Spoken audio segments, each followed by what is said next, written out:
कई लोग कहते हैं हम पीछे क्यों देख रहे हैं। 150 साल पुरानी किसी चीज़ से हम कैसे प्रेरित हों। हमें तो स्पेस स्टेशन की ओर देखना चाहिए। पर याद रखिए, जिस राष्ट्र को अपना इतिहास मूल्यवान न लगे वह अपना भविष्य भी नहीं बना सकता। एक मनुष्य जो कुछ भी आज है वह अपने साथ लेकर चले हुए अनुभवों की वजह से है। ठीक उसी तरह एक राष्ट्र, एक समाज, एक सभ्यता अपने अतीत से ही, अपने पास्ट से ही शक्ति लेती है। यह 150 साल का उत्सव सिर्फ एक गीत का उत्सव नहीं है। यह उस आवाज का सम्मान है जिसने एक भूखे प्यासे, शोषित और निर्दयी अत्याचार झेल रहे देश में लाखों लोगों की सांसों में हिम्मत और उम्मीद भर दी थी। वंदे मातरम यह एक प्रणाम का भाव है, रिस्पेक्ट का भाव है। दूसरी ओर यह एक यूनिटी और प्रेरणा की एक ज्वाला भी है।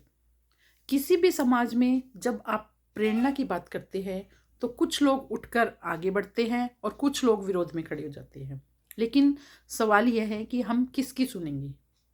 हमें जो प्रेरणा दे रहे हैं उनकी आवाज़ सुननी चाहिए, क्योंकि बुद्धिमत्ता, संसाधन, हिस्ट्री सब बेकार हो जाते हैं अगर एक राष्ट्र प्रेरित न हो, इंस्पायरेशन न हो नागरिकों में। अगर यह पीढ़ी थकी हुई, सुस्त, खींचते हुए कदमों वाली होगी तो अगली पीढ़ी तो और भी ज़्यादा अपंग बन जाएगी। आज हर गली में नशा, शराब, अंधेरे के आकर्षण खड़े हैं। जहाँ प्रेरणा नहीं मिली तो वो भटक ही जाएंगे और नशा अपने आप फिर जन्म लेता है। वो सब लोगों एक लत सी लगा देगा। इसलिए प्रेरणा जरूरी है। और प्रेरणा कहाँ से आएगी? कभी अपने गौरवपूर्ण पास्ट से, कभी दर्द भरी यादों से, जो ये बताती है कि हम वहाँ दोबारा नहीं गिरेंगे, दोबारा वो गलती नहीं करेंगे।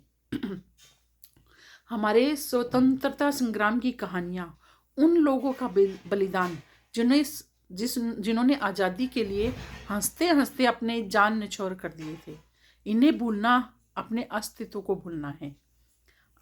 पास्ट को देखना पीछे जाने के लिए नहीं, सीख कर आगे बढ़ने के लिए है।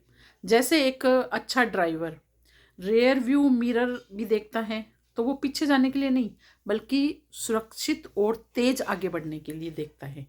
इसी तरह हमें भी अपने पास्ट को देखते हुए आगे बढ़ना है। आज हम विकसित भारत 2047 2047 की बात करते हैं तो कम से कम एक लक्ष्य तो है। कभी ना कभी तो हमको डेवलपिंग से डेवलप्ड बनना ही होगा। पूरे देश को नए भविष्य की ओर ले जाने के लिए सबसे बड़ी आवश्यकता है प्रेरित नागरिक। उनमें प्रेरणा वाला देश के प्रति भाव, देशभक्ति भाव होना चाहिए। और प्रेरणा आती है अपनी जड़ों से, अपने इतिहास से, अपने संघर्षों से। तो पीछे देखिए, इतना भर कि याद रहे हम कौन हैं और कितना ऊंचा उठ सकते हैं। जय भारत। धन्यवाद।